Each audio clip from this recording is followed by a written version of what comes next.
19 વર્ષની નાની ઉંમરે તો લોકો શું કરતા હોય, પણ આ છોકરીએ તો આખા દેશનું નામ રોશન કરી દીધું.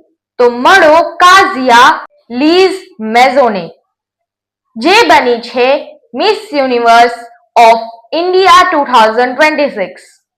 પણ શું તમે જાણો છો કે તે માત્ર મોડલ નથી, તે 19 વર્ષની લો સ્ટુડન્ટ એટલે કે કાયદાની વિદ્યાર્થી પણ છે. એટલું જ નહીં, પણ તે 12 વર્ષની નાની ઉંમરથી જ શાસ્ત્રીય નૃત્ય, ક્લાસિકલ ડાન્સ શીખી રહી છે, ગીતો ગાય છે અને વાયોલિન અને ડ્રમ્સ પણ વગાડવાનું જાણે છે. એટલું જ નહીં, મલાયાલમ ફિલ્મ સાયલોકમાં પણ કામ કરી ચૂકી છે. 2025માં મિસ ટીન ઇન્ટરનેશનલમાં રનરઅપ રહ્યા પછી અત્યારે તેને મિસ યુનિવર્સનો તાજ પોતાના નામે કરી લીધો છે. આ મલ્ટી ટેલેન્ટેડ ક્વીન માટે એક લાઈક તો બને.